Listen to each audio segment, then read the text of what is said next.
I recognize the member from Prince Albert Northcote. Thank you, Mr. Speaker. When my 48 colleagues and I were elected to govern this province, the people told us loud and clear, keep fiscal prudence top of mind.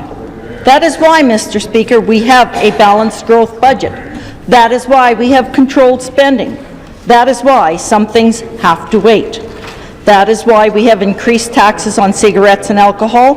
That is why we are increasing spending in education, post-secondary education, and health care.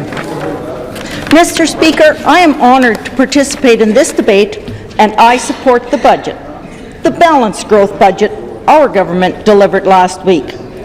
It is through the creativity and genius, hard work, and determination of our people that our government is able to continuously deliver balanced budgets. People, quality of life and balance are recurrent themes of our government and are evident in this 2013 balanced growth budget.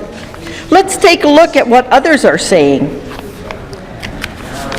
Murray Mandrick says, I like this budget. It has a sense of heart and decency. Alan Tomarat, CEO of Sask Home Builders Association, says, we are very pleased with the budget. It does stay the course. It is balanced. It stays on track. We want to continue the momentum we see in Saskatchewan. I will give you one more quote, Mr. Speaker, from Mr. Steve McClellan from the Saskatchewan Chamber of Commerce. He's their CEO. Yeah, we are overall very pleased. Quite frankly, we are still one of the only provinces in the country that have a balanced budget, and we can't forget about the significance of that. Mr. Speaker, our 6th consecutive balanced budget focuses on investments to quality of life, investments to infrastructure, and investments to a growing economy. These investments will help us to achieve our goals to grow our province to 1.2 million people by 2020, double our exports, and to continue to invest in programs and services important to Saskatchewan families. Mr. Speaker, it is no secret that the people of Saskatchewan elected 49 MLAs to govern our province. All 49 of the MLAs on this side of the House have brought the voices, the ideas of their constituents to the table where real decisions are made. It is the people of Saskatchewan that told us to govern with fiscal prudence and make Saskatchewan a business-friendly place to be. Our government takes to heart what people tell us. We listen, we hear, and we implement. Mr. Speaker, when we look around and speak to the 1,089,807 people in our province, we hear that many of them are business owners. These business owners and businesses create jobs that provide an income that pays the bills, an income that supports our families, and an income that contributes to a better quality of life for our children and our children's children. Mr. Speaker, before I highlight some of the items in this budget, I will take a few minutes to thank my family, my MLA team, my executive, and my supporters. My husband Al keeps the home fires burning while I am in Regina and often has to listen to me as I develop my speeches. There is no amount of money that can be paid for the value he provides when he gives me feedback with a critical but supportive ear. So I will give one very big thank you. Thank you as well to my Prince Albert Northcote team of Sharon, Brent, and Donna. They keep my MLA office running smoothly and help me keep a visual and written record of how our government is helping the people of Prince Albert Northcote, Prince Albert, and indeed Saskatchewan. Another big thank you to my executive and supporters at large. They keep their ear to the ground and continue to share the voice of our community with me. Mr. Speaker, this balanced growth budget balances the books and balances the priorities of Saskatchewan people. I also thank all my brothers, my sisters, my brothers-in-law, my sisters-in-law, my whole family. Anyone in particular? Mr. Speaker, our balanced growth budget controls spending and continues to make investments to ensure a better quality of life for all Saskatchewan people. It also delivers on commitments we made in the Plan for Growth and keeps fiscal prudence at its core. Our Plan for Growth set a goal of 1.2 million people by 2020, and we are right on target. Right now, we have 1,089,807 people calling Saskatchewan home. 21,690 of those people were new to Saskatchewan in 2012. Contrast this to the out-migration of when the NDP were in power. Improving quality of life is important to my constituents. It is important to our government. That is why we are increasing benefits under the Seniors Income Plan and the Saskatchewan Assured Income for Disabilities, or SAID, programs. More is being done to fight the scourge of domestic violence. Families, and especially women, will see the increased funding for women's shelters right across the province. In Prince Albert, we will see an extra $100,000 of support. Mr. Speaker, in Prince Albert, we will see more than $1 million slated for the YWCA to create new spaces for young and expectant mothers, and for independent living and peer home spaces for youth transitioning to adulthood. Continuing on this same theme of increased quality of life, our government is making good on our 2011 election campaign promise to support the Community Mobilization Partnership with an increase of $700,000. This innovative program that was started right in my constituency of Prince Albert Northcote and our city of Prince Albert is the first of its kind in Canada. It is being adopted throughout our province and indeed our nation. This Community Mobilization Partnership, a result of innovation and new ideas, is leveraging the strong sense of community Prince Albert and our province has. In Prince Albert, we call it the Hub. This multi-layered, multi-partnered strategy is improving the quality of life in our province by building safer and healthier environments. It is getting at the root causes of crime and helping to prevent so many young people from going down that dangerous path. It is helping our youth to be part of a thriving, safe community we all so much want. Our government set a goal, and we are achieving it. We want surgical wait times reduced. For example, over the past 3 years in Prince Albert, we have seen a reduction in the number of people waiting longer than 6 months for surgery. Under the NDP, this wait list had more than 500 people on it. Now, it is down to 60. Mr. Speaker, education is important to our government. For example, Mr. Larry Rosilla, SIAS president, says, and I quote, "We're getting more money, which is great news for us. For us, it's all about creating jobs.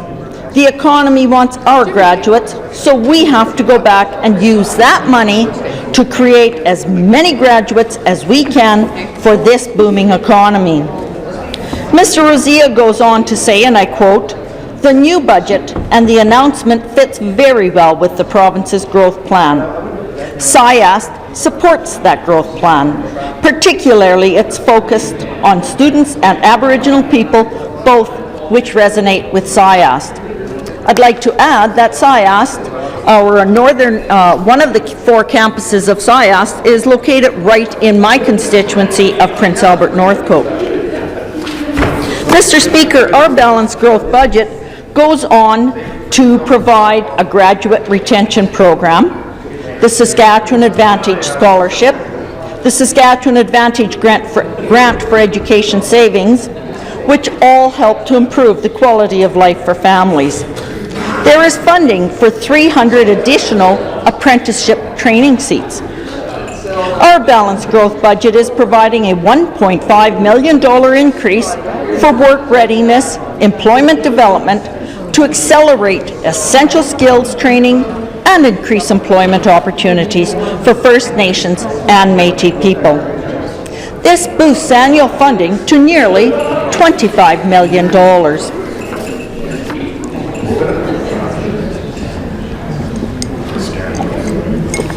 Mr. Speaker, in the little over 500 days since I've been elected, I've had many opportunities to see and hear how much our First Nations and Métis people appreciate our emphasis on post-secondary education and skills training. One prime example is my friend Trudy. Trudy is a young First Nations woman of Dene ancestry. She is contributing to her future and that of her children through business and human resources training at SIIT. I might add, Mr. Speaker, that SIIT is also located in my constituency of Prince Albert Northcote. Our government wants to eliminate the wait list for adult basic education. Mr. Speaker, we are increasing spending for this by $1.5 million. People continue to be a focus of this government. Our Social Services Minister says it so well, and I quote, "Our children are the future of this great province. We need to do everything we can to ensure that they reach their full potential. Our economic strength is helping us achieve meaningful change and better outcomes for the most vulnerable members of our society through initiatives like the Children and Youth Agenda. That is why growth is so important, so we can improve the quality of life for all Saskatchewan people." Mr. Speaker, we now have 12 new pre-K programs in Prince Albert since 2007, and all of them continue to receive funding. With a growing population, childcare spaces are needed. Prince Albert has a total of 272 new childcare spaces since 2007. There are a further 20 childcare spaces in development. A new item within this year's budget will immediately benefit the medically fragile children of Prince Albert.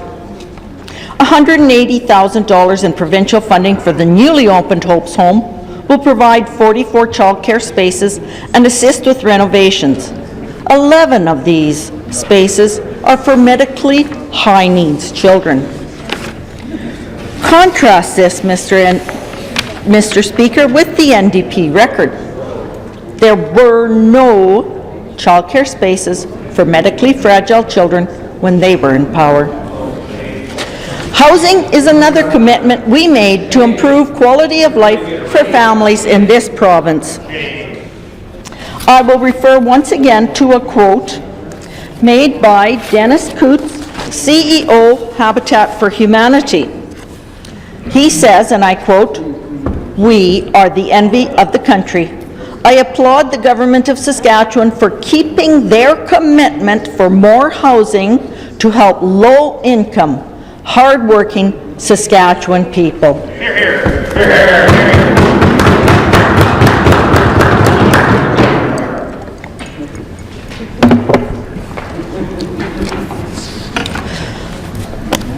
The hard-working people of this province is why we are continuing our $344 million commitment for 12,600 new housing units across the province. Mr. Speaker, investing in infrastructure is important to the people of this province. It is important to our government. A growing population needs infrastructure. This balanced growth budget is the first step towards the $2.5 billion we committed to investing towards infrastructure in the next 3 years. For example, there is $281 million for highways. Some of that money will be used to complete the twinning of Highway 11 between Saskatoon and Prince Albert. I, for one, Mr. Speaker, Hope that Mother Nature bestows some good highway building weather upon us this summer. Another example of infrastructure spending is Pineview Terrace Lodge long-term care facility. We should see that completed in 2013. Housing is another commitment we made to investment infrastructure. As the minister responsible for Saskatchewan Housing Corporation says so well, our plan is working. The minister goes on to say, housing starts, including rentals, are up. Vacancy rates are improving, and response to our programs from our housing partners is going strong. Mr. Speaker, the CMHC Housing Outlook indicates that Saskatchewan has 9 starts per 1,000 people compared to a national average of 6 starts per 1,000 people. So, Mr. Speaker, we see other organizations outside of our government highlighting the good work that we are doing. We are continuing our $344 million commitment for the housing units. In Prince Albert, Mr. Speaker, we have 132 households that have been helped to achieve home ownership. I join my colleague from Prince Albert Carleton in congratulating these families who now have a place of their own to call home. We continue to hear that people want new rental units in Prince Albert. We have 372 new rental units completed or in progress since 2007. Now, Mr. Speaker, let's compare our record to that of the NDP.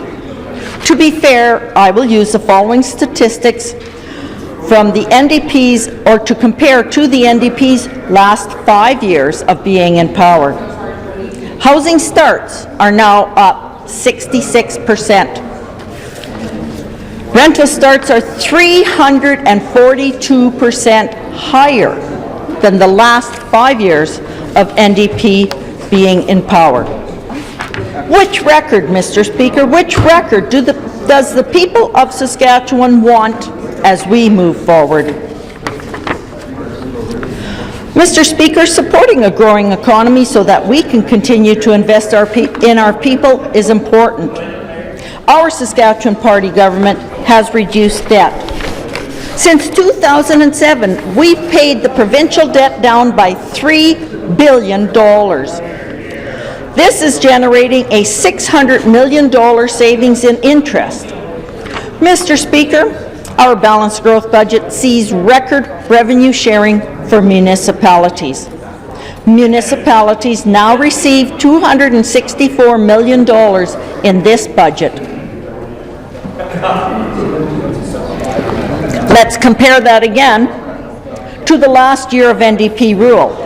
Prince Albert got $2.99 million in 2007 budget. Contrast this to the 149% increase under the governance of the Saskatchewan Party. What does that mean? That means that Prince Albert receives $7.47 million in this budget. Mr. Speaker, the $7.47 million that Prince Albert receives is unconditional funding. It is up to the mayor and councillors of our city to decide how they will spend these funds to provide for the needs and services of our citizens.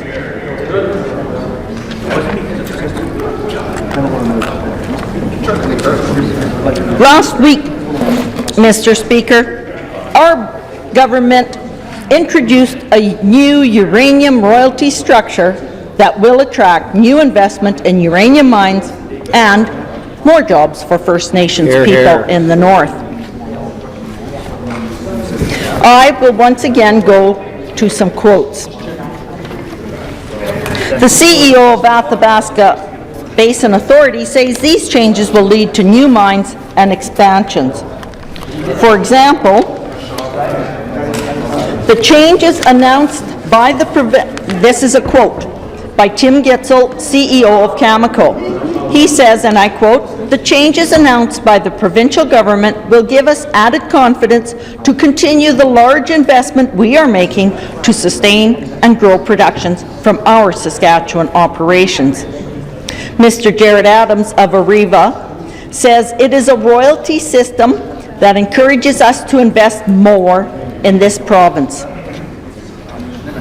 Dave McKilmoyle, who runs the Northern Resource Trucking, which is 70% Aboriginal owned, says, "The changes are the boost his industry needs." I quote, "It means more jobs, more training, more infrastructure in the North, and that's what the North needs." End quote. Mr. Speaker, I could go on and on and on, but I won't. Since the budget is fiscally prudent, I feel it is important to be verbosely prudent as well. Thus, I will close with the following. Saskatchewan is the place to be. It's the envy of the nation. We have a strong and growing economy. We have a balanced budget. Saskatchewan remains at the top or close to it according to nationwide economic indicators. Saskatchewan is the best place to live, to work, to raise a family. Thank you, Mr. Speaker.